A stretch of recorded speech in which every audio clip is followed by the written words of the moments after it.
Welcome to everyone joining. You are in the right place. We will begin shortly.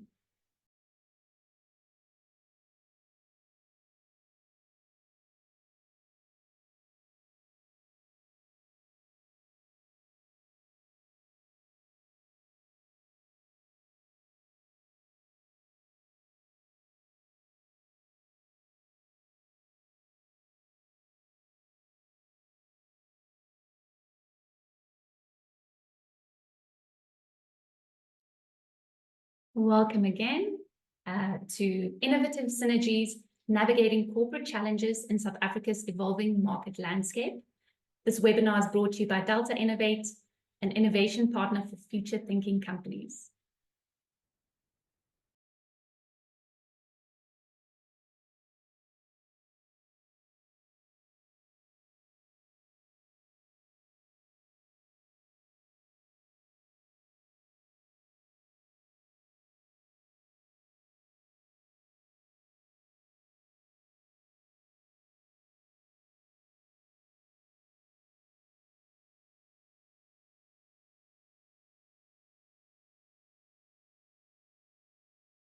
All right, let's get going.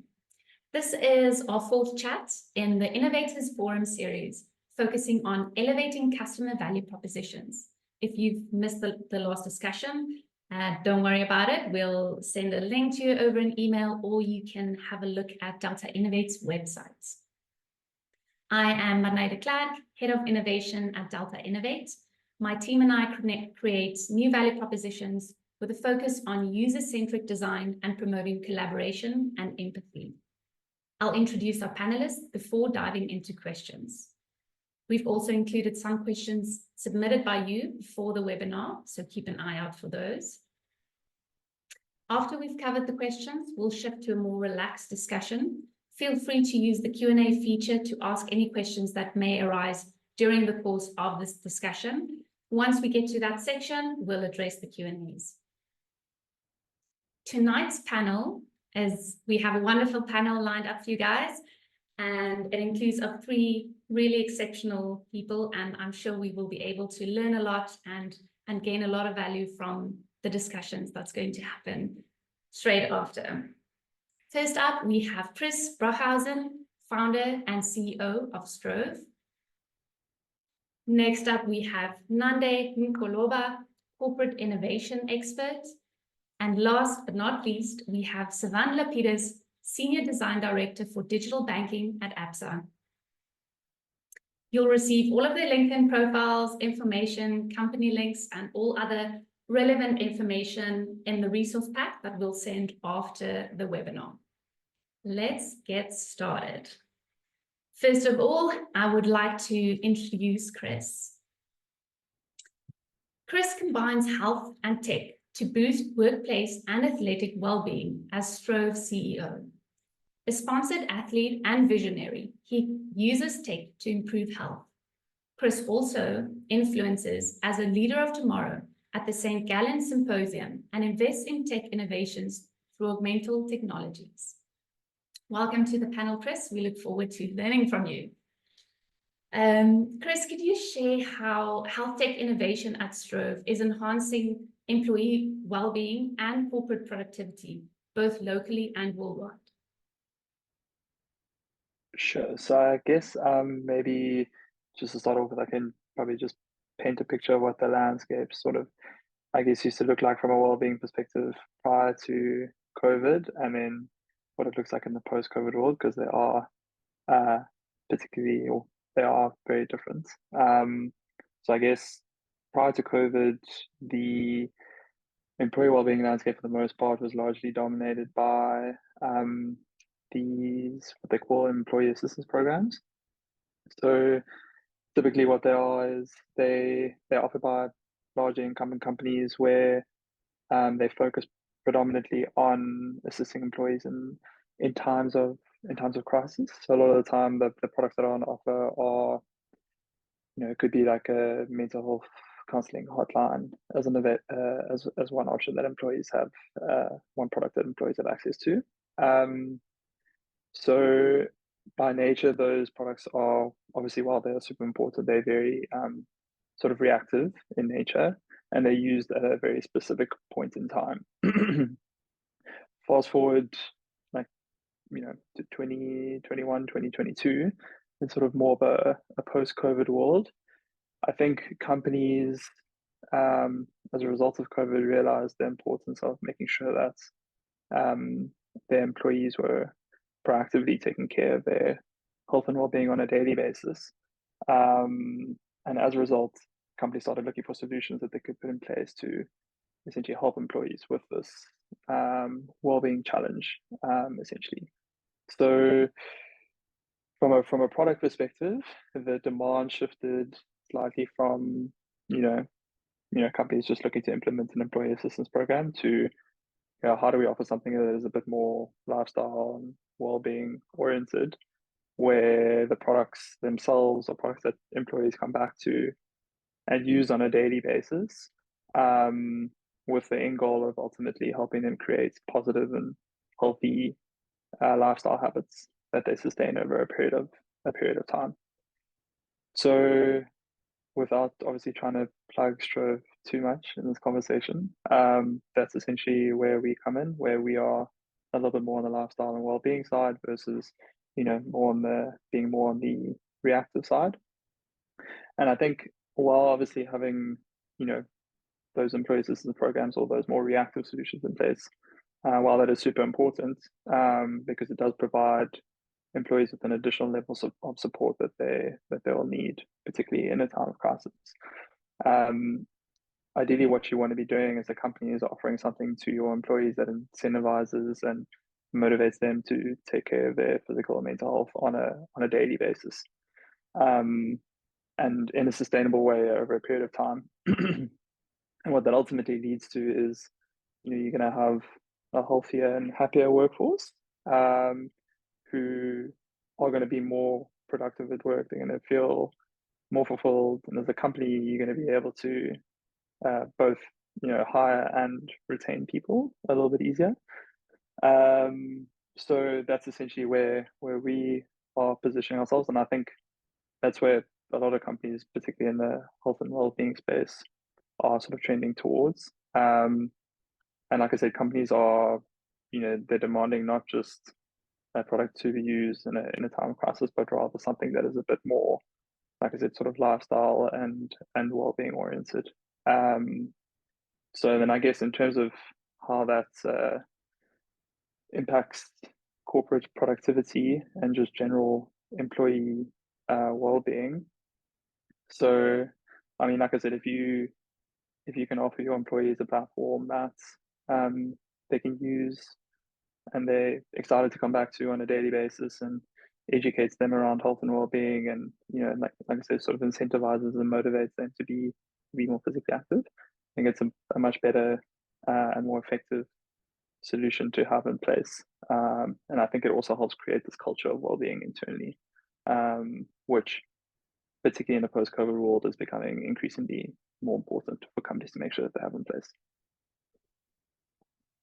Wonderful. I love how that shift happened where employee well-being is now at forefront and center of corporates and companies, what they have to offer their employees. Actually, it's wonderful. Right, next up I'd like to introduce Nande. Nande brings a wealth of experience in operations and strategy as Swiss Re Corporate Solutions Head of Operations in South Africa. With an MBA and roots in Absa Group, Nande excels in navigating South Africa's corporate landscape, offering valuable insights into strategic and operational insights. Nande, what are your top innovation strategies for the corporate insurance sector within South Africa's evolving market? Thank you, Monet, and just thank you again for the opportunity and the invite. Really looking forward to the session.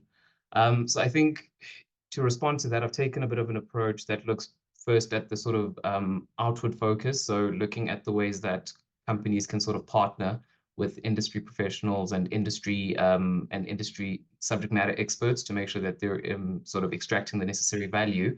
And then a second approach is really looking at the way that, should be setting yourselves up internally in order to again, innovate in a much more effective method. So I think everybody is familiar with, you know, the advancements of platform business and open innovation ecosystems where you've got opportunities to collaborate and partner with, whether it be insurtechs or fintechs, to sort of help enhance your core competencies as an organization. So what are the things that you excel at as an organization? What are the things that you do really well? And is there a solution out there that invites the opportunity for collaboration for you to build solutions that are really fit for purpose and meet client needs? So an example I can make, I think, in the insurance industry is that this industry, I think, thrives on data accuracy across the entire value chain. So from the moment that an insurer contacts or engages with a potential client, right the way through to a product or service being realized and experienced by said client, data is a fundamental aspect of the entire value chain there. And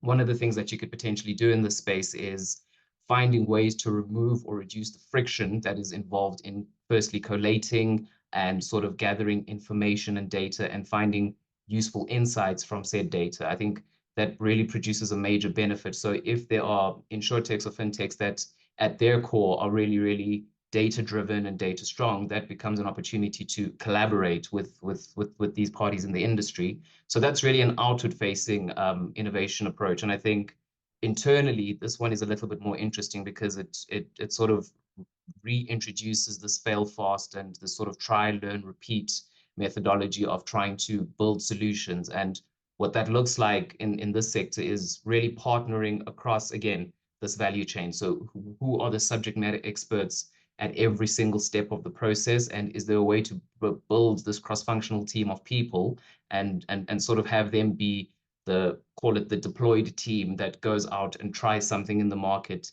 gets the necessary feedback and iterates on those solutions? Because I think those approaches really give you as an organization the opportunity to develop something, test it, get the feedback and iterate on that. And this is a really beneficial approach to making sure that you're building solutions or improving on existing solutions that can sort of enhance existing propositions and make improvements to these based on real-time market feedback. So I think, yeah, those two approaches, really the sort of partnerships opportunity that exists between your core competencies and another organization's core competencies out there to build and to bring some value to the industry. And then secondly, setting yourself up in a way that gives you agility to build solutions, test them, iterate based on feedback, and make sure that we're making continuous improvements. Yeah, I think those would be the two sort of approaches to take initially. Thanks. Amazing. Your approaches really resonates with me. I think removing friction, being data-driven and testing and iterating quickly is the way to go, because you learn so quickly and you can, have your solutions be guided by insights and real-life data. So that's wonderful. Thanks so much. Thank you. Next up, we have Sivan. Sivan has revolutionized digital banking at Absa with over 20 years in fintech design, boosting user numbers and securing rewards. Known for her innovative leadership and contributions to biometric security and payments, Sivan's work on Absa's chat wallet underscores her commitment to financial inclusion and mentoring future design leaders. Sivan, how do you encourage and support entrepreneurship in your team at Absa? Yeah, thanks, Monet, and thanks again for having me on this panel. It's a very exciting session. And yeah, so just talking about entrepreneurship, I think before we get into answering the question, it might be important just to define entrepreneurship, because it might be a term that not everyone is familiar with. But entrepreneurship is basically using an entrepreneurial mindset and approach to accelerating and driving growth from within a corporate organization. And just a little bit of background from me, I come from an entrepreneurial background, fresh out of college, back when not a lot of people were doing it. I went straight into working for myself and worked like that for many years. And then a couple of years ago, I did my master's in strategic management and decided to give the corporate environment a go. But what I found was that I didn't lose that entrepreneurial passion and that mindset, and that kind of just followed me into Absa and the way I work at Absa. So I think it's important just to define entrepreneurship so everyone understands, what we're talking about. And then I think the important thing about this is that entrepreneurship in a corporate organization cannot be done at a team level. You won't have impact if it's just a team kind of working in isolation. the main thing, or the first thing that you need to do, is get the organization to embrace this way of working and this mindset. And I've really seen, such positive and significant change at ABSA over the last few years, which is making it possible for us to innovate. Some of those examples include, customer centricity, right? A couple of years ago, customer centricity, major buzzword on a lot of like PowerPoint decks, but not living it on the ground. And I think it's very different now at ABSA. We never have to convince people why the customer is important. In fact, customer and colleague centricity is so important that it's very core to our group strategy. And that makes it easier to innovate in the sense that when you want to pitch or get buy-in for a solution, you're not explaining why the customer is important. You're explaining this is the customer need or the business problem that we're solving, and this is the solution. So that accelerates the whole program and makes it easier to have impact and scale.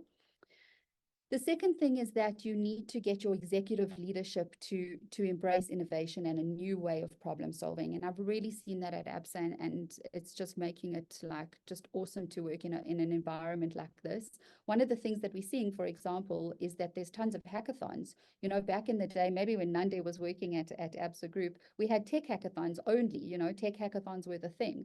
Now, like the last 2 years, we've had design hackathons. And then most recently, we actually had a compliance hackathon, Who knew you could innovate compliance? So that's another proof point that this is happening at an organization level.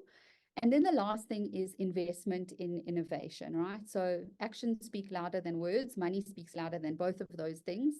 And a really good example is Chat Wallet. So Chat Wallet, we were working on a mobile money value proposition, and Chat Wallet was actually born out of the design team as a way to innovate and a way to solve some of the core like customer needs and pain points that we identified using WhatsApp as a core channel for mobile money.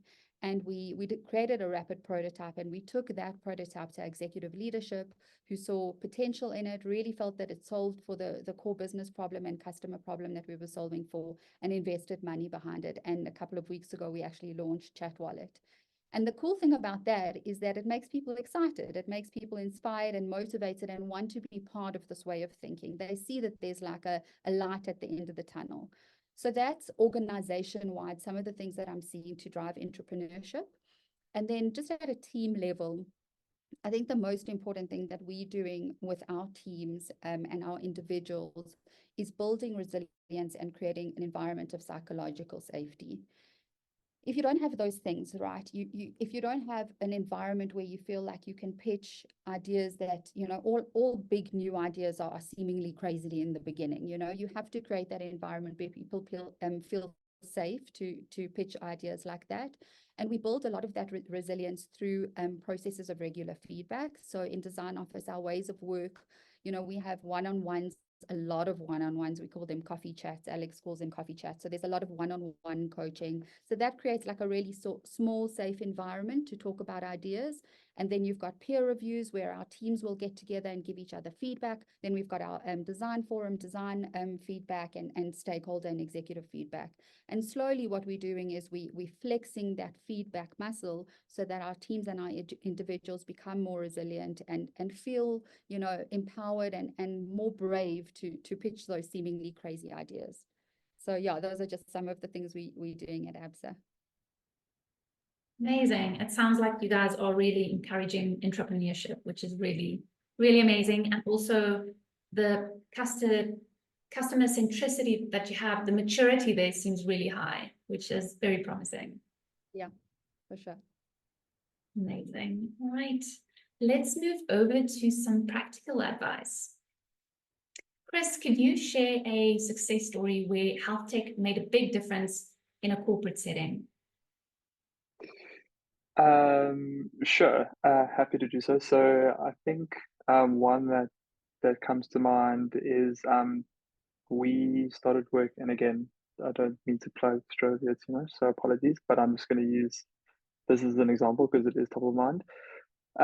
We started working with a company, became a client of ours about a year and a half ago, and yeah, it was probably about 6 months ago we started receiving just like unsolicited feedback from the leadership team there with regards to how like a whole bunch of employees that had come on board the platform had started exercising for the first time in years, and the other reports of people losing like significant amounts of weight, etc., which ultimately is what we're trying to essentially help people with. So seeing that, seeing the impact that we're having and hearing that feedback was just, it made things a lot more real, which was incredible to hear. But I think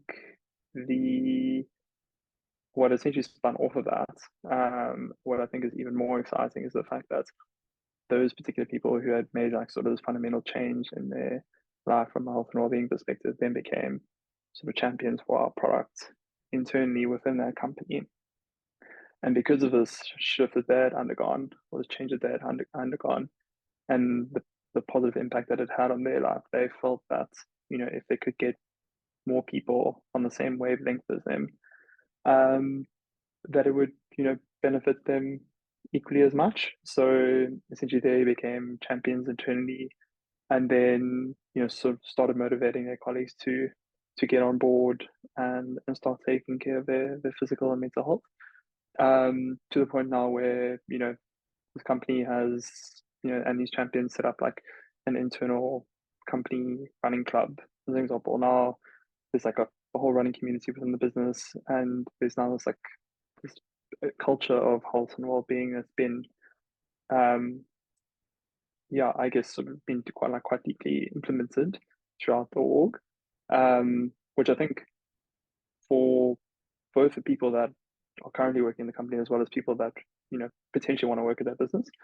I spoke about retention and recruitment in the beginning. I think having that culture internally makes people want to stay. So it helps with retention. And then if you're trying to recruit talented people to come join your business, and you can show them and you can show the outside world that you are a company that has a culture of health and well-being at its core, and that is something that you prioritize as a business, you're much more likely to be able to hire those talented people. So that was a particular success story that comes to mind. Wonderful. It's actually like a really good example of snowball success story where like it starts small and then it just like rolls on from there and becomes this really big success. Tell me, was there ever a time where health tech innovation didn't go as planned? And if yes, then how did you recover from it? Sure. So fortunately, we haven't had we haven't had any major if you call them setbacks or innovations that have flopped, fortunately. I guess part of the reason for that is because largely the focus has been on just sort of refinement of our core product offering. So we haven't really been in the position where we've needed to do sort of a hard pivot. But at the same time, because we still have quite a lot of work to do on our core product offering, we haven't really had the time or capacity to do something a little bit more left field, if I'm completely honest, and test out an entirely new product in an entirely new market. That time will come. So I may potentially answer this slightly differently in a year's time, but up until now, it's been, I guess fortunately we haven't had to do any kind of major pivot or had any sort of innovation flop. So, but like I said, in a year's time that may have changed. So yes, let's chat again in a year's time, and then I'll ask you the exact same question. Yeah. All right, Monday. Can you mention a product or service innovation that has had a major impact on corporates in South Africa? Yeah, certainly. I think to pick up on a point Savannah had made earlier on around the customer experience that needs to be sort of top of mind and not needing to really justify innovations. In the sort of rapid pace of delivery that I think financial services specifically has seen itself in over, call it, the last 5 years, there's definitely been a tangible shift when I'm speaking broadly, a tangible shift in the ways that people within an organization are collaborating. So whether you're using something as simple as Slack to try and make sure that everybody's staying on top of, what project delivery looks like and managing the project life cycle, right across to making sure that, Jira and Confluence are updated because something specific is happening on a project. I think those are very, very impactful platforms that have really shifted the way that service delivery and innovation and delivery of projects is happening in broad terms. I suspect that we've made more progress in that space in the last 5 years than we have maybe in the 10 years before that. I think when maybe looking at the insurance sector, and something that we're sort of quite particularly proud of is, when dealing with corporates and multinational or international programs, if you will. So an insurer is sitting in one country issuing policies, across the globe for a specific client. One of the key challenges that normally tends to exist there is direct line of sight and transparency that client will have on the progress of said program. So is it working like we're supposed to have it working? Are we experiencing any delays with regards to timelines? Are there any challenges from location to location? And a lot of that used to be very, very manual, but there are, systems and platforms and processes that exist now that have really tried to streamline the sort of, again, friction that exists in the way that policies are administered on an international or a multinational program. And I think one of the major benefits of that is you're getting an opportunity to go beyond just the agreement of, yes, we can do this sort of business together between client and insurer, and instead having to continually have touch points throughout the journey, throughout the life cycle of that client, and make sure that at every stage you're checking in to see, is the progress that we were expecting being realized? Are there any hiccups? And one of these platforms that we have enables both us as the insurers as well as, the clients on the other side to continuously engage and talk about any challenges that we're experiencing, and have accurate and real-time data that tells you of the progress being made on specific programs that you're seeing. So I think that opportunity to collaborate with clients and provide this end-to-end view of all of the digital processes that are involved in, firstly placing an international program and then making sure that you're servicing it effectively is a really key innovation. And again, back to that point I made earlier about the data that's involved in this entire process, that is one single source of truth that clients can turn to and take a look at the progress that we're making on administering these policies, globally. So I think that's quite a radical shift in the way that things used to be very manually processed in the past, and now this sort of automation has brought a little bit more efficiency to quite a complex program. Definitely, definitely. And insurance is all about managing risk. But what are some of the challenges that you currently experience when bringing your risk products or propositions to life? And are there any lessons that you can share with us?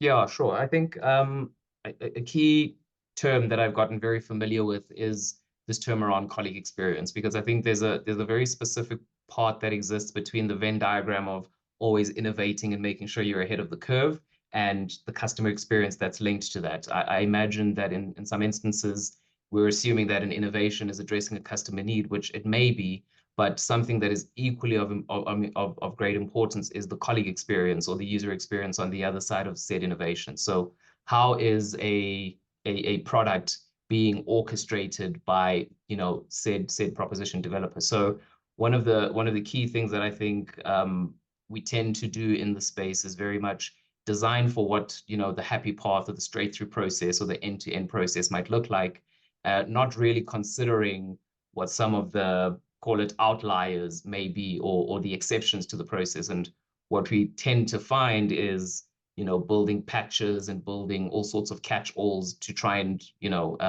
gather all of the stuff that you can't really account for in those straight through processes. And a big lesson that I'm currently learning throughout that journey is really, if and when you're looking to build a proposition or to build a product, yes, consider what, success might look like if you follow steps 1 through 10 in a linear fashion, because you might have some of those examples.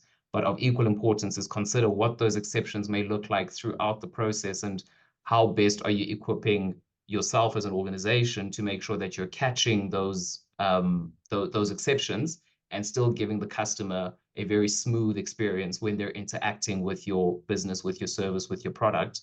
And in the same breath, making sure that the people who are orchestrating that are not being frustrated by having to sort of paddle frantically underwater to make sure that things are happening while keeping the sort of cool, calm demeanor and making sure the customer experience journey is seamless. Both of those things need to be equally merged when developing any sort of proposition. So that's possibly one of the biggest lessons is it's all good and well to design for the happy path, but in reality, when running through these processes, the happy path is the exception and not the rule. So make sure that you're designing for exceptions as well, not having to play catch up when they come around. I think that's a very big lesson in the space where innovation is concerned.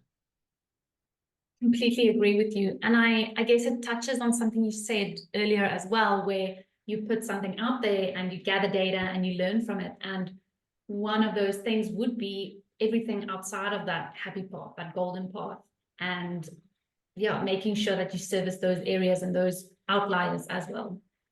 Yeah, absolutely. I think there tend to be sort of unintended consequences with specific design choices that we're making when building value propositions. And I mean, you don't know what you don't know at the point when you're designing, but once you get that feedback from the market and you're iterating, that iteration should form part of the process essentially, right? So at every stage, when you have a point of feedback or a customer touch point, gather enough information and enough data to make an informed decision about how to fix or how to tweak a specific process step. Because the downside of that is you can definitely have a seamless customer experience, but the downside that you're experiencing on the internal orchestration is a set of frustrated people needing to catch exceptions all over the place, or put things in like errors and omissions in a certain process. And it's not always ideal to be on the back end of that. And I suppose I'm a little bit biased because all of that responsibility sits in operations. And how is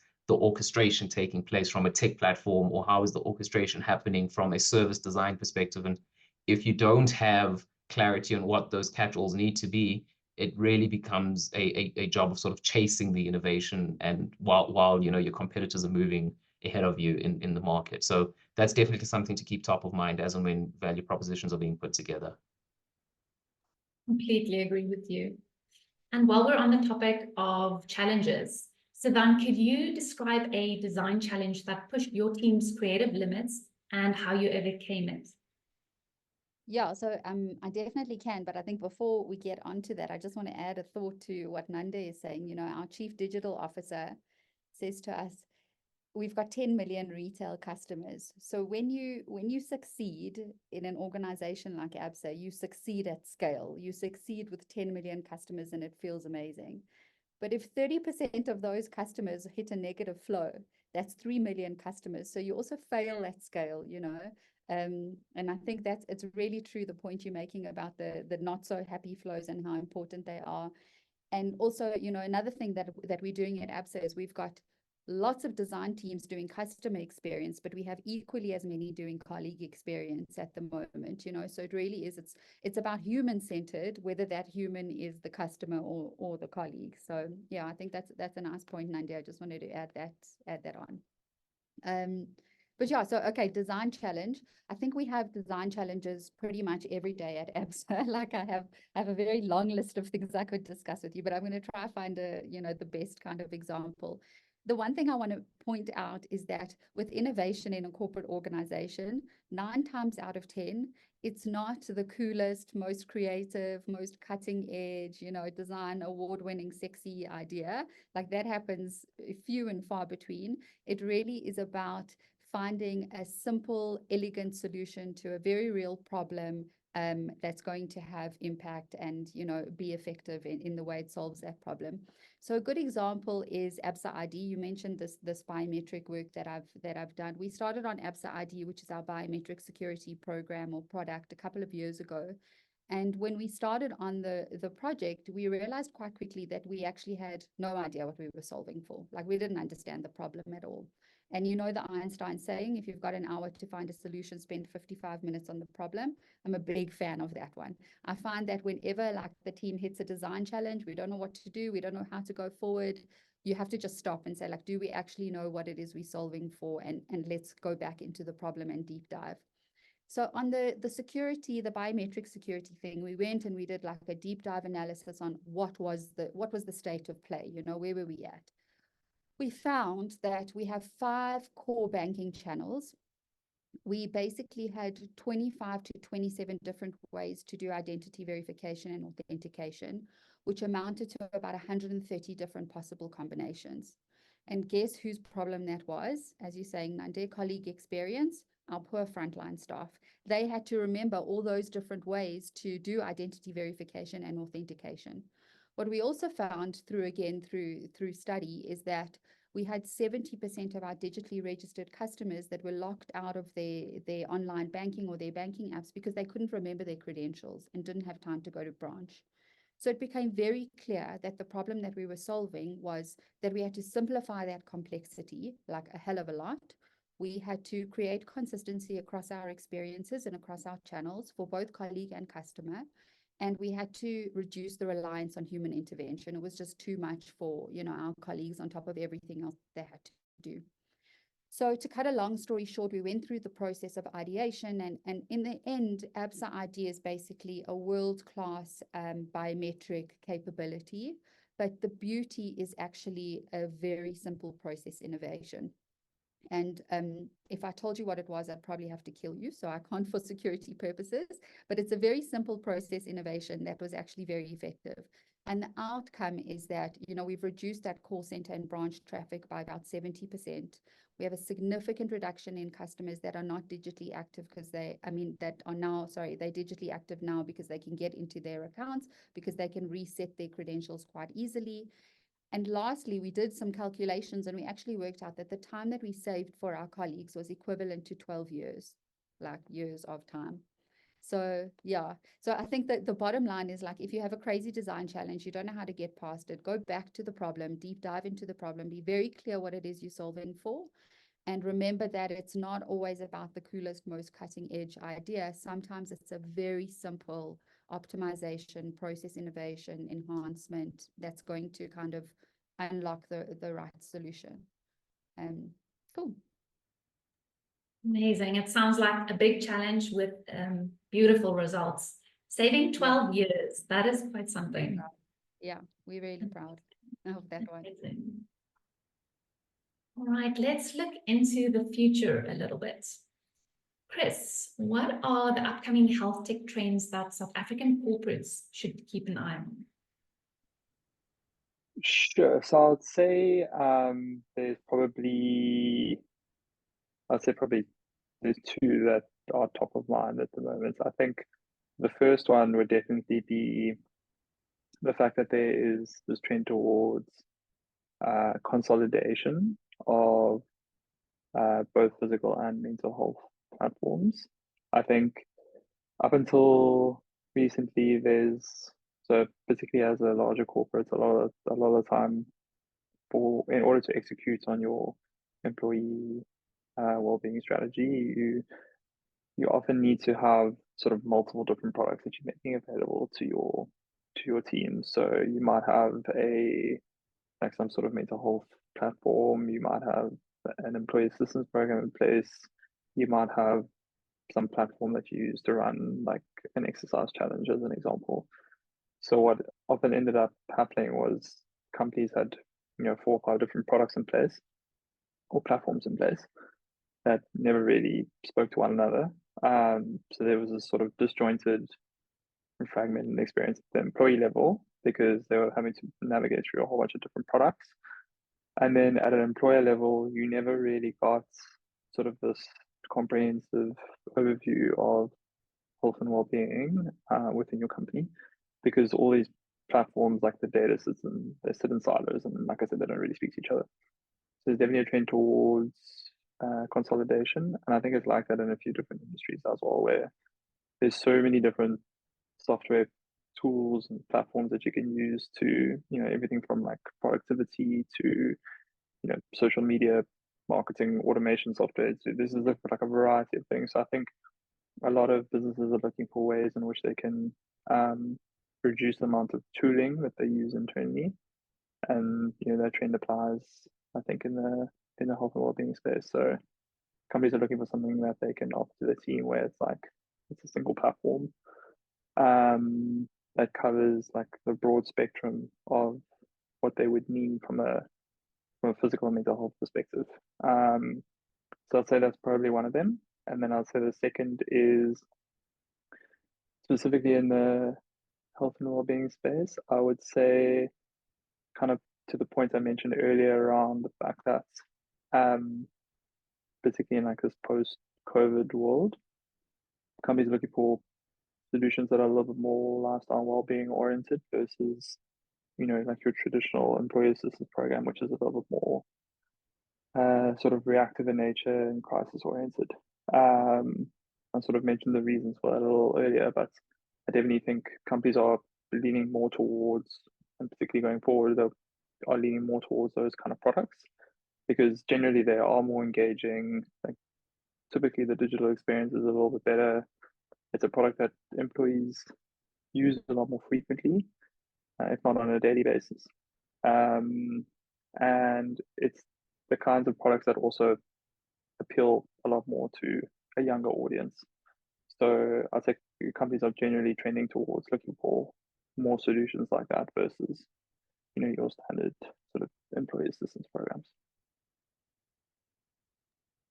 Yeah, and I guess on the consolidation side, users are spoiled for choice at this stage, but it also comes with a downside, like you mentioned. It creates noise, it creates clutter, and consolidation can really focus people again and focus their attention.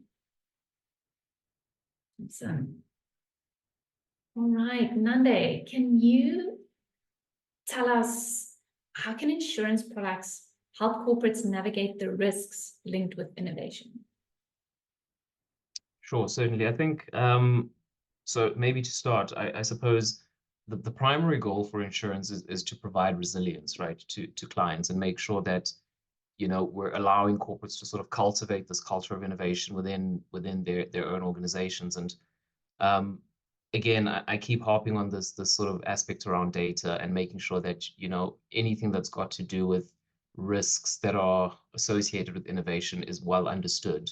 I think, we have a number of platforms that are available within the sort of corporate insurance space that can help clients to, again, collect, aggregate and gain insights from like local and global risk data. So getting a firm understanding of what are the potential the potential downsides that are involved in innovation for any organizations, and are they well understood? And then in addition to that, do you have sufficient cover in place to mitigate any potential losses that may occur, on the back of an unsuccessful innovation of any kind? So I think there's always a need to ensure that corporates are adequately insured against those losses occurring. And when organizations are looking to grow or grow existing or build new revenue streams, whether those be through physical assets or technological assets, there's a key part that insurance products play there to partner with you and make sure that throughout that journey of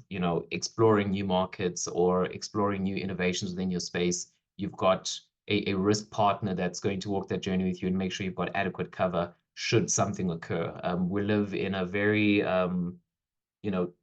tech-heavy world where things are being deployed and released into the market at the speed of light currently, and it's very, very important to make sure that the sector at large, insurance, is providing adequate cover to clients within various sort of spaces, and making sure that those clients are adequately covered, and making sure that those risks are clearly understood. The biggest benefit, I think, for making sure that you have an insurance risk partner who understands your business is where the rubber really hits the road in those instances, because it's very, very easy to sort of arrive at the 11th hour and say, we've tried something, it hasn't worked. We might experience something terrible, whether it be cyber risk or whatever have you, and we don't have sufficient cover in place. Whereas if at the beginning of any sort of innovation exercise, you're considering, again, what are the unintended consequences that might rise up as a result of trying something, and is there a way to adequately size that risk or understand the potential implications of that risk, and then make sure that you've got a fit for purpose insurance product that covers you in case something does happen, right? That's really a key way to have insurance products and insurers rather walking the journey with you of innovation.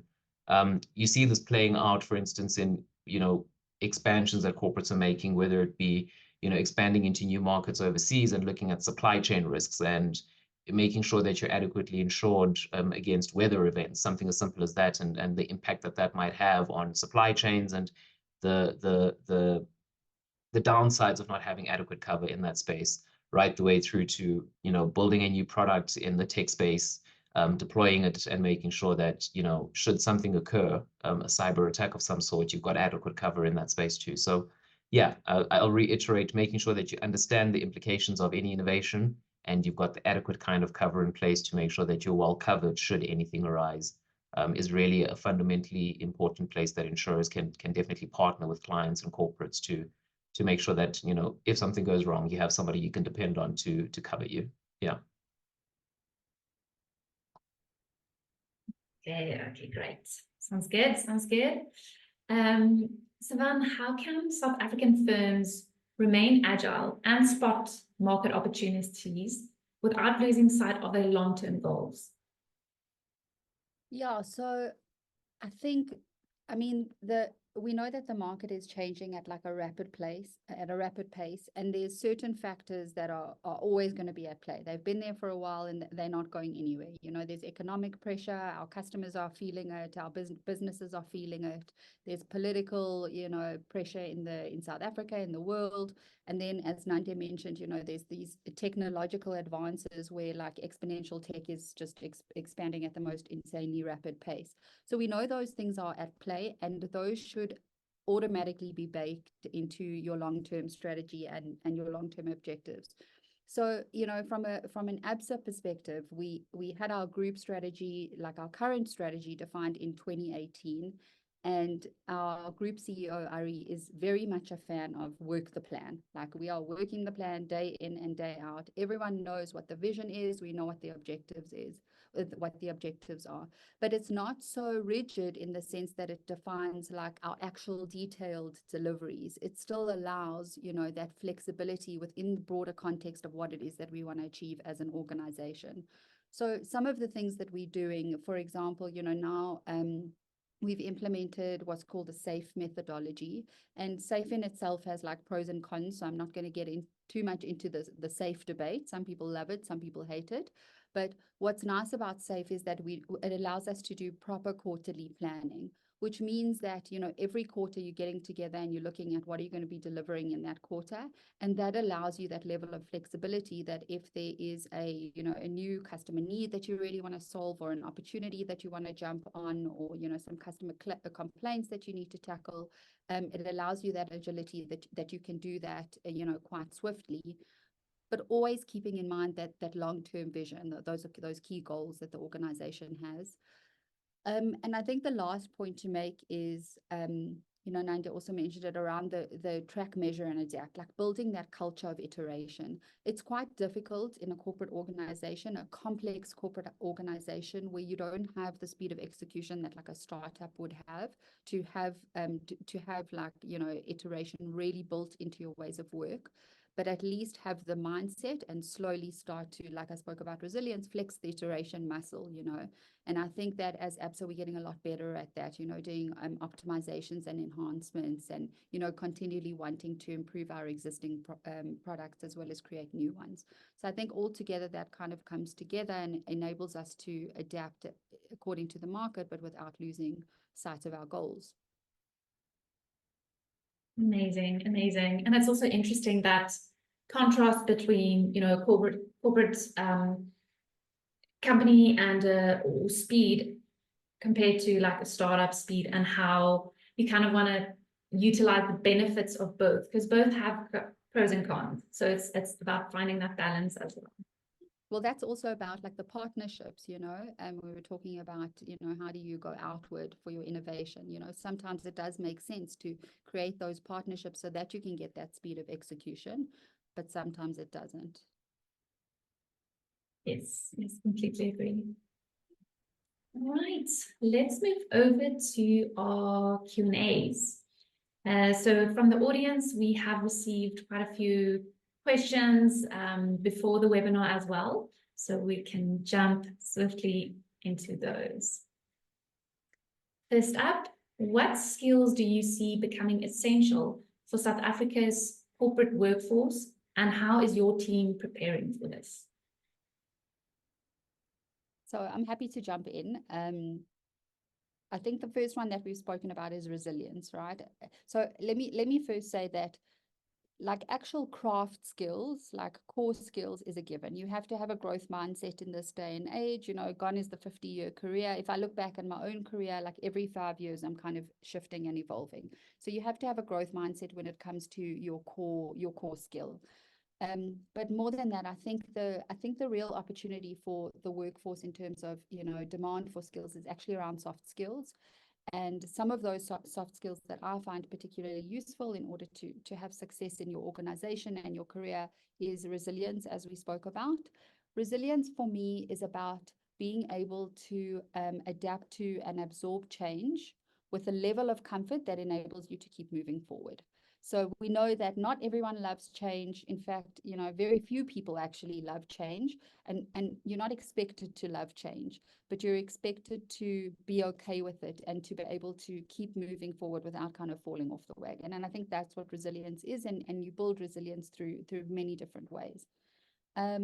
The other thing, what I often do is when I think about entrepreneurship, I think about some of the skills that are useful to create successful entrepreneurs, and how do you take those skills and then translate them into something you would use in a corporate environment. And one of those is resourcefulness. So we know at ABSA it's gray, like it's very often gray. It's very seldom black and white, you know. So resourcefulness is about being able to navigate your way through that grayness. You know, you don't get a perfectly formed business requirement that is emailed on the exact day that it was promised. You know, you've got to be able to overcome those challenges. So what resourcefulness is about is it's about being able to find like quick and clever ways to overcome those day-to-day challenges. Not only resourcefulness in your innovation, but resourcefulness in your way of work, your day-to-day. I think that's very useful. And that also talks to being able to adapt and be flexible.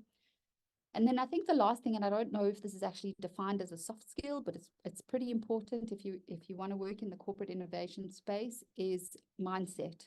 So 99.9% of the people in your organization will provide you with the necessary checks and balances around why not, you know, why this idea cannot work if we're talking about first principles.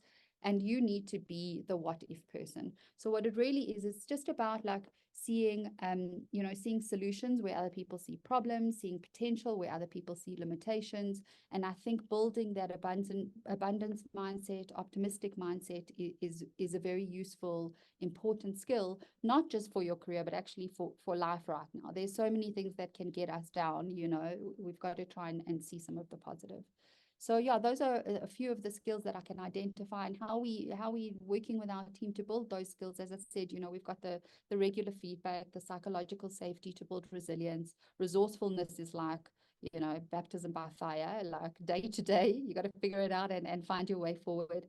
And optimism is really about like optimism through osmosis. There's a lot of us, you know, the design team tends to be the yes people, you know, we always like build on ideas and like, oh, there could be something in this. And so that mindset thing just happens through, you know, sharing in that environment. Great, thanks so much for sharing those soft skills and what is needed to make it work. Yeah. Next question. Can you pinpoint a major industry headache you faced and had to work your way out of? I think I could maybe take this one. I want to maybe just sort of highlight the fact that, you know, when dealing with, you know, innovation of any sorts, right, whether it be a tech innovation or, you know, exploring new markets, to Savan's point around the sort of why not, you're going to come up against some level of friction that says this is the reason why we shouldn't pursue something. What that looks like at a tech landscape, though, is the famous words of legacy system, right? So this is how things are coded. This is how things have always been done.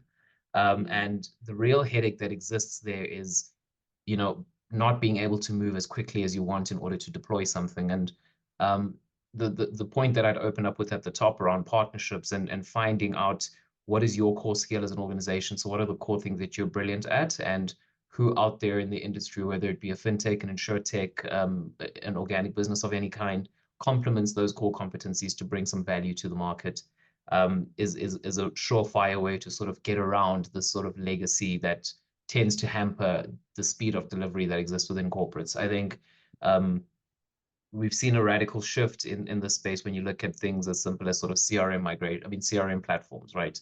Organizations for the longest time would build in-house until a company like Salesforce showed up and gave the opportunity for you to build something, well, to buy something off the shelf and customize it for, you know, whatever your use case might be. And there's many different types of those innovations that exist within the market. And even in the insurance space, there's critical pieces around customer onboarding and the easiest way for customer onboarding to take place. And again, if you're hearing we can't do this because, you know, we used to be able to do onboarding with 17 different types of documents and having to queue and yet there are now innovations and services and products that exist that are off the shelf, ready for you to plug into your tech estate and make sure you're turning around an onboarding process as quickly as possible. So yeah, I think the legacy systems piece it's still, those words still give me chills because I remember a time when those were the reasons why we couldn't build things. And the world has moved on to such a place now where it's become a lot easier for you to decide on a direction, again, test something out, see if it's working, see if it's useful, and then iterate on yes or no, and fail fast in order for you to make sure you're again delivering value. Thanks for highlighting this, and I'm very glad that the world moved on, you know, from this. Yeah. All right, next question. What is a overlooked innovation strategy that could make a big impact if revisited?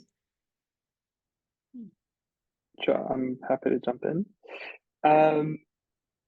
So I don't know if it's that overlooked, so forgive me if it isn't, but I think one of the interesting things that Amazon did a little while ago internally was, I can't remember exactly which product line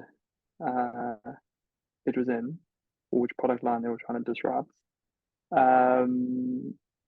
But essentially, I think what they basically did was they said, okay, well, we've got this core business is generating, you know, a significant amount of revenue. How do we make sure that we stay relevant as a business? So they spun up a separate team, and basically what they're trying to do was just essentially outcompete internally, outcompete their one of their existing business lines. And I think from an innovation perspective, it's super interesting because, you know, if it works, then you know that that is either, you know, product, business unit, etc., that you should potentially be investing more time and energy into. And I don't think, I mean, obviously we are startups, so, and we've got a small team, so we don't have the luxury of doing stuff like this just yet. But I do think it is potentially a strategy from an innovation perspective that is not used frequently enough. I think once you get on a path of, you know, where month on month you're growing revenue, growing users, products improving, etc., I think it can be very difficult to turn around and say, okay, well, how do we build something that can essentially be a replacement for what we spent the last 5 or 10 years working on? But I do think it is a really interesting way around, or an interesting way to sort of go about innovating on your business and innovating within your existing business and coming up with, you know, ultimately better products and solutions which you can offer into the market, which can take your business to a whole new level. So again, I don't know if it's entirely overlooked, but I don't hear too many reports of companies doing that all that frequently. So I was thinking about that like exactly today. You know, there's a lot of worry around, you know, if we create something new, is it going to cannibalize the old thing? But I was thinking about it from the perspective of like, it's not actually a bad thing, right? Because if it cannibalizes the old thing, it means that we need to improve the value proposition of the older product. You know, like, first of all, we've got one really good product that's obviously succeeding and doing well, but it kind of highlights the need to then elevate the value proposition for the other thing, or, you know, just decide that you're going to shelf it. But yeah, it's funny you mentioned that, because I was actually having a moment where I was thinking about that today, because we talk a lot about cannibalization of products. Yeah, I think it can be incredibly effective, but the incentives need to be aligned correctly, I think, in order for something like that to happen internally. Because if you're a manager of a product line and you know your position at a company is dependent on that particular product line doing well, like your incentive is not to turn around and say, okay, well, we want to try and build something on the side that is going to completely disrupt what we're doing, because you know there's obviously the risk that if it doesn't work, you know, turn around and you know get booted out the door. So I think if the incentives are aligned correctly, and you truly have like a culture of innovation internally, I think it's a super interesting strategy. Yeah, if I could maybe ask or add rather, I think the interesting part around this piece is really, do you have a firm understanding of the problem that you're solving, right? So if you're worried about product cannibalization, can you honestly, as an organization, say you're still solving the same problem, or have you sort of, again, has the world sort of caught up and moved on and you're sort of still stuck in place? So Savan, to your point, elevating those value propositions and making sure that is the problem that you were solving, does that still exist? Yes or no? If yes, does the product that you have, is that still fit for purpose? And if not, then go back to the drawing board and find a way to elevate. But if yes, then find ways to continuously refine and tweak and make sure that you're delivering that service, you know, or that value rather, consistently. So yeah, that's also something that's been sort of rolling around in my head for a little bit, is how frequently should we be doing those checkpoints with the value propositions that we're building and developing? Has the problem that we were solving, has that been addressed, yes or no? And do we have enough of a sample size? And again, to that sort of market feedback, is there enough of a sample size or data points to tell you yes or no on that original problem? And if not, then is there a way for us to continue to provide value? And if yes, should we then be pivoting, you know, to something slightly different? Just as a way to sort of apply our minds slightly differently in the way that we deal with value proposition development. There's also something about being willing to let go, you know, like sometimes we just hold on to something because, you know, it's been there for so long, it's the way we've always done it, or, you know, it's our flagship thing and it's our best thing. But there's value in having the ability to just say, exactly like you're saying, this isn't solving the problem anymore, or it's not solving it in the best way that it could be solving it for the way the market has changed and what's happening today. I think that in the corporate world, it's quite hard to do that. I think people are not so comfortable to let go. We tend to add things and not want to switch anything off. Yeah, I've never worked in a team that was saying, you know what, we don't need this feature anymore, chuck it, as opposed to saying what features can we plug on top of these to sort of try and extract value. Yeah, that mindset shift is really, really something important to the point that you're making earlier around the mindset and soft skills that you need when you're working in sort of rapid delivery. Yeah, that ability to look at something and critically assess whether or not it's still fit for purpose. Yeah. A great discussion. Thanks so much. On to our next question. Looking ahead 10 years, what technology do you predict will revolutionize corporate innovation? So I'm pretty sure that everyone might have something to add to this question, but I'll kick off the discussion here. I mean, the obvious one is generative AI. It's not even a 10-year thing. It's like here today we can ask ChatGPT, how do I solve this problem? And generative AI is the way I see it. It's going to give us the ability, or it has already given us the ability to generate ideas.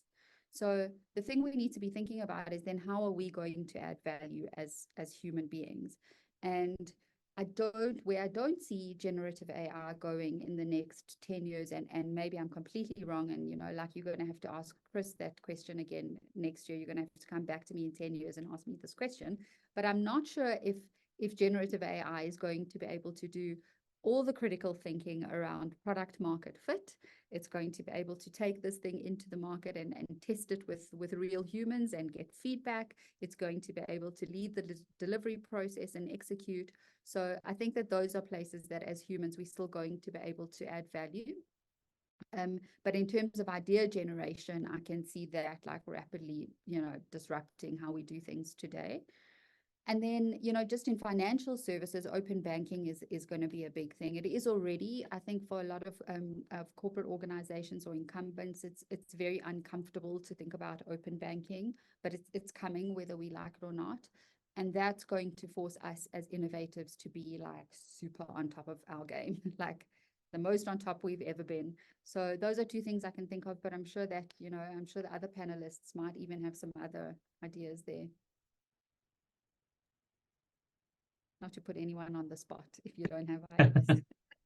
No, not on the spot at all. I think, Savannah, a good point around the areas that AI potentially doesn't reach. I tend to agree to some extent, and yeah, reach back out to me in a year as well and let me know how wrong I was. But I'm very curious about the sort of mindset that we currently have on this sort of innovation and this technology being sort of relegated to what we deem, you know, sort of admin intensive or task intensive work, which we can relegate. So how do we come up with ideas? This is a very safe place to sort of relegate those tasks and that thinking. But I think a real positive benefit of a technology like that is around helping to plan scenarios, to simulate processes, to model potential, you know, business risks, for example, or potential outcomes that an unintended design consequence might, I mean, an unintended design decision might have. So that's really something else that's quite interesting in the way that this is going to change the way that we currently do and think about innovation. So is there a place that's reliable now for you to go and get all of the ideas out and do as much sort of scenario analysis and planning on the many different, again, touch points that might exist on a set process, and how best can you then, you know, change things around in order to serve the value, I mean, to deliver the value that you're hoping to deliver in the market. Yeah, that's going to be quite an interesting piece, I think, for AI in the very near future.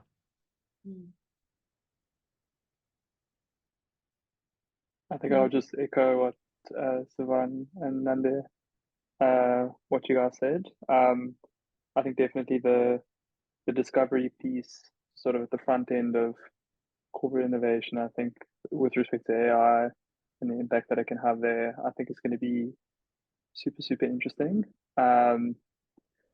But I think, as you said, Sivan, I think there's still a lot of stuff that you know, determining whether a product has product market fits, like all the stuff beyond like just the discovery piece. I think it can be augmented by AI, but I don't think it will be entirely replaced, because at the end of the day, we're still building products that are going to be used by humans. So there's only like so much that you can just hand over to a, you know, an AI.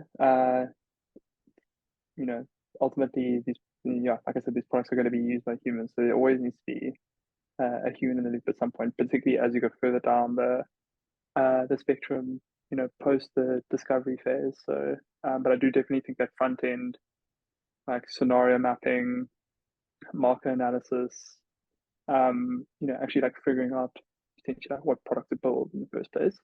I do think a lot of that is going to be flipped on its head and handed over to some kind of model in some way, shape, or form. So.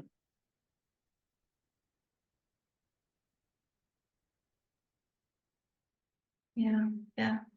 Let's move on to the next question. How can cross-industry partnerships enhance innovation in South Africa? Sure, I'm happy to jump in here. So I think in terms of cross-industry collaboration, so I think startups in particular definitely need to this is just my opinion, so it's not advice, it's just my own beliefs and opinions around corporate partnerships, startups, and how important they actually are. I think a lot of early stage companies they can be sort of scared or reluctant to work with larger corporates. And I think if you can establish the right sort of corporate partnership at the beginning of your startup journey, it can be an absolute game changer for your business for multiple different reasons. You get access to, assuming that they, fundamentally believe in what you're trying to do as a company, what you're trying to achieve, and there's mutual benefit within the partnership. I think you get access to, a corporate customer, first of all. Off the back of that, hopefully, they pay you for some of the products and services that you're making available. They've got the resources to potentially help you scale. Plus, it adds this layer of credibility to what you are doing. So I know that's not necessarily like cross industry, although I guess it could be, because, I mean, to give you one example, like our business, we started working with Old Mutual pretty much right in the beginning when we first got started. They've been an incredible partner to us. They believe in what we were doing as a business and the vision of sort of what we're working towards. So financial services business, we like health and well-being, and we've seen the impact that collaboration between a small company in the health tech space with a big financial services company, the positive impact that can have both on our business, but now also hopefully on Old Mutual down the line as well, because there needs to be an equal exchange of value. And I think that cross-industry collaboration, particularly when it's an early stage company with a much larger corporate, I think those kind of partnerships can be incredibly beneficial and valuable. So.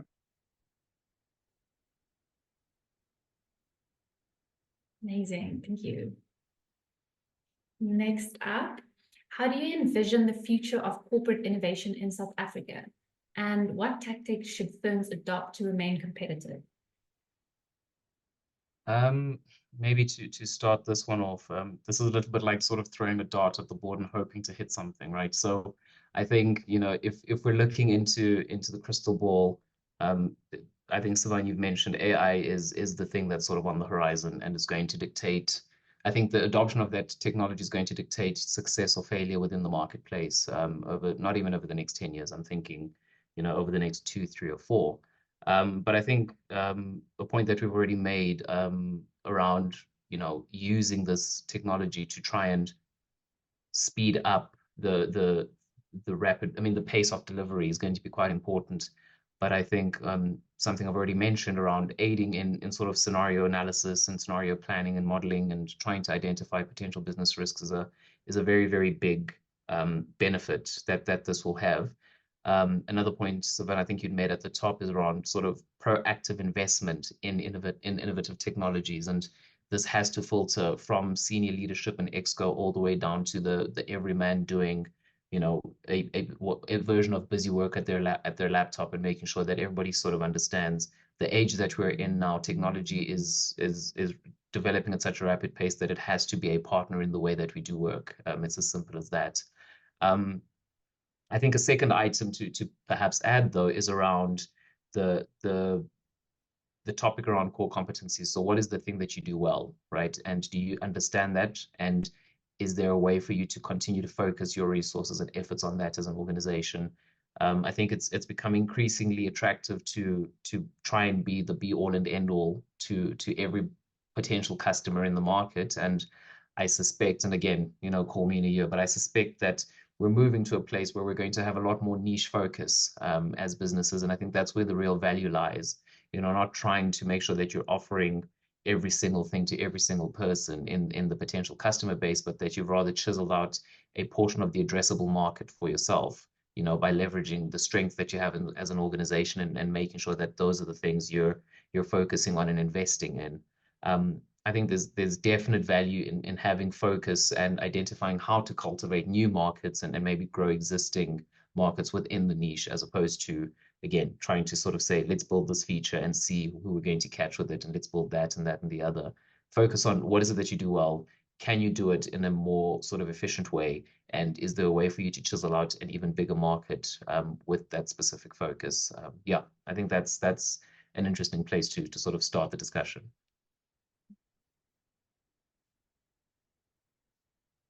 Yeah, definitely. Definitely. And then is it more crucial to highlight metrics or to incentivize actionable change? So I think this question is an interesting one, because I would ask a question back to whoever asked the question, which is, how do you know that it's worth incentivizing the change if you don't know the metric? So the metric for me is kind of what comes first, you know, and it's got to be there and it's got to be visible. And from there, you drive the change if necessary. So I didn't quite understand the question around, like, is it an either or a one is more important than the other? It seemed to me like the one has to follow the other. If you're incentivizing change without knowing what it is you're trying to do and the metric that you're trying to change, it seems a little bit counterproductive. So there's a quick answer. Don't know if anyone's got any thoughts there.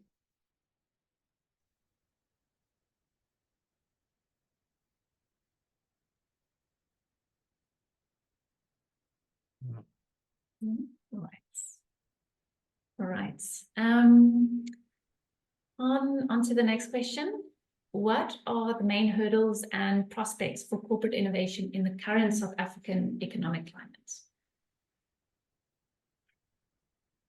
Anyone want to take a stab? I mean, cost is obviously a big one. Yeah. Like everyone's feeling the cost pressure. Yeah. You know, we've got to be careful what we invest in, and make sure that it's going to, you know, it's going to drive a real outcome. I mean, the big question is always, what will I get if I put this money into this thing? What will I get for it? So I know, just, you know, cost is a big thing right now. I'm sure for everyone, for small businesses, for big businesses, corporates. Yeah. Yeah, and I suppose, Sivan, to that point, right, the topic we're just covering around metrics is of absolute importance when you're looking at that and sort of deciding what investments to make and what investments to walk away from, when looking at, you know, deploying something into the market. I think that the place we find ourselves in now is we're sort of expecting that any and all sorts of technological advancements are going to bring some inherent value. That's the assumption. And maybe the hope is, again, if we can deploy, test, and figure out quickly, you know, then we can walk away. But to that point, metrics are important to figure out, okay, so what is the problem we're solving? Is there a way to measure success or failure against that problem?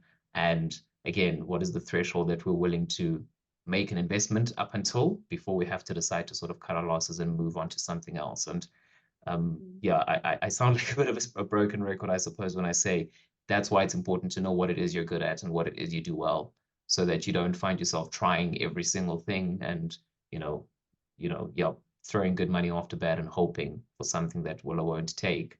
I think we're in an industry and within a time that everybody has got some level of access to try and build something. So you're going to be competing with people with organizations that are equally motivated to try and develop and deploy products and propositions into the market. So how do you then differentiate yourself and make sure that there is value in what it is you're trying to sort of bet on, if you will.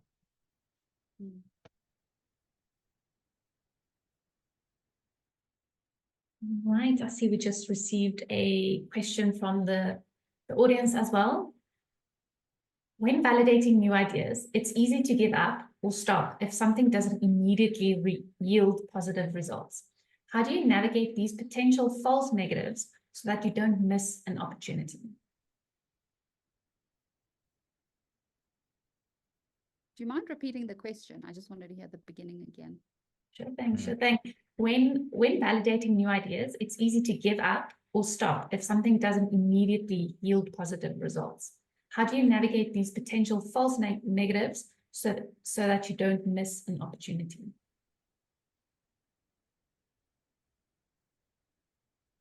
Sure, it's quite an interesting one. Probably, you know, testing at scale within reason, right? So you can't expect to, you can't take an idea and validate it just with one single sample in one way and then make a call on whether or not you want to move forward with it. You've got to do like a robust, user validation. You've got to test with a number of customers in different environments, perhaps different iterations of the journey or different iterations of the product, and then use again that critical reasoning that I'm not sure that AI is going to take over from us, but that critical reasoning to look at it and say, what is coming out of this that really is valid and needs to make us, either stop or maybe just pause and pivot, versus, what can we actually overcome with another solution or whatever, before we pull the plug. So, I mean, just my thought off the cuff would be around, just making sure that there's robustness in that validation process, that you're not kind of, just very quickly pulling the plug when actually, it hasn't actually been robust enough to give you many different viewpoints that you then need to evaluate.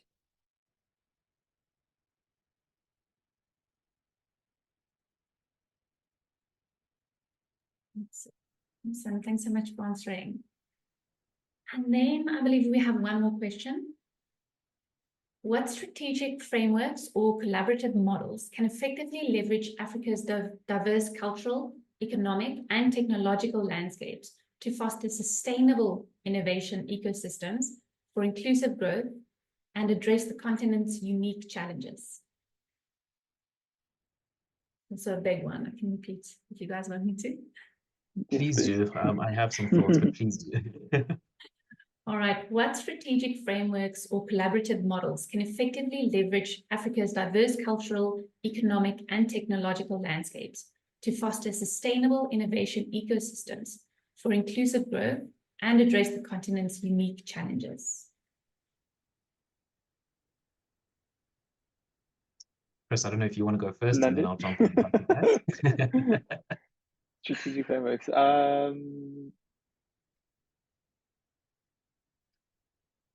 That's quite a difficult question. I would say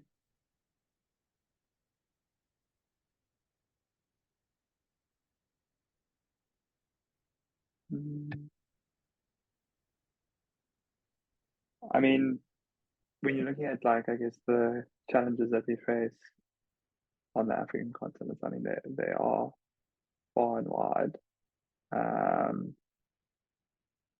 I think from a strategic perspective or strategic framework perspective, I would say probably, I mean, just using a personal example here. So, we as Rev, we're obviously serving corporate customers.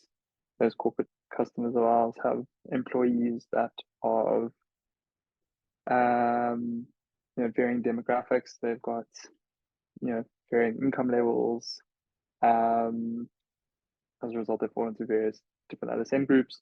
So I think from a strategic framework perspective, in terms of being able to innovate and build, let's say, meaningful products and businesses for people on the African continent, I think there's, particularly for a smaller company, there's a tendency to almost operate in a closed loop or a bit of a bubble and build a product that best suited for people who look or sound similar to you.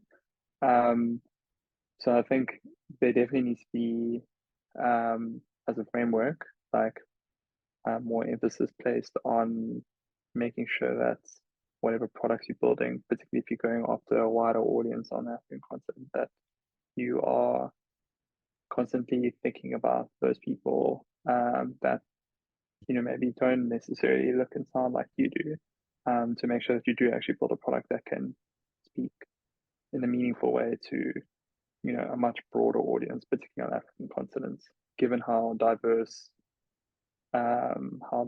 we are across, like I said, sort of demographics, age, gender, income levels, etc. So I don't know if that's really answering the question, but this is like the first thing that came to mind.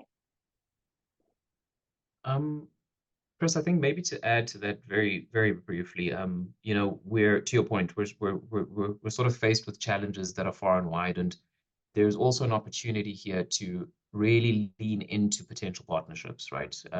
I think the problems that we're facing in South Africa are not that unique and that different to problems that are maybe being experienced by, you know, organizations in, I don't know, Rwanda or in Kenya or, you know, some of the organizations in Nigeria. And I think there's an opportunity to really invite the fact that you're solving similar problems, doing the solutioning in different ways, perhaps, and there's definitely value in trying to reach across, and in a very sort of colloquial term, cross-border, to find out how have things, you know, been run and have been developed and been deployed in different markets, and is there any value in finding opportunities to collaborate, to learn from one another, and to potentially even, you know, in-house some of those solutions and find ways to deploy them in the South Africa context, or to outsource a lot of the work that we're currently doing and the solutions you're building to try and solve the same problems in different parts of the continent. I think there's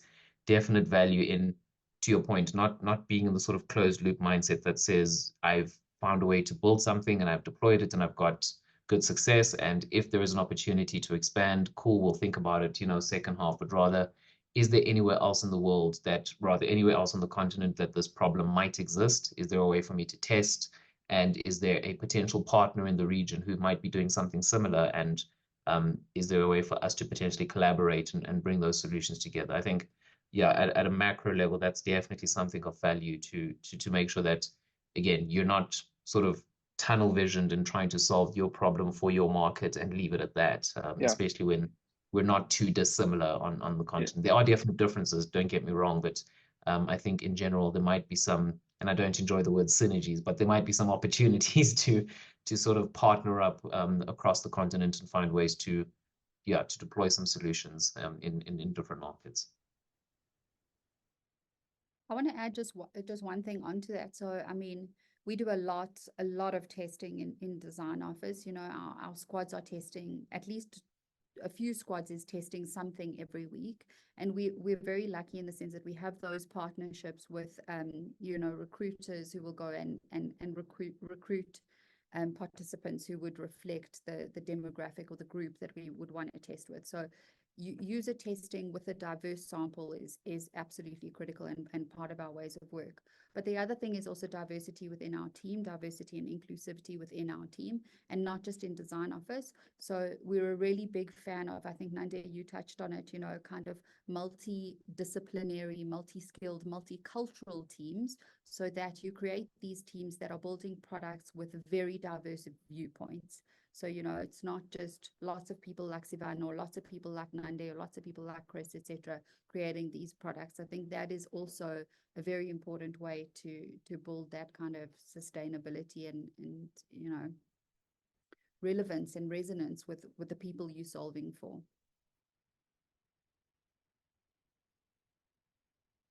Completely agree with you guys. Completely agree. This brings us to the end of our very insightful discussion. First off, I just want to say a massive thank you for all of our panelists for sharing brilliant insights, experiences, and expertise with us tonight. Secondly, I'd like to thank you, our audience, for engaging with us and contributing thoughtful questions both before and during the webinar. And of course, a shout out to our host, Delta Innovate, an innovation partner for future thinking companies. Keep an eye on your inbox for any follow-up communications, including like the resource pack that we will send afterwards. And have a wonderful evening, everyone. Thank you for being with us. Thank you. Thank you so much. Thank you. Thank you very much, guys. Thank you.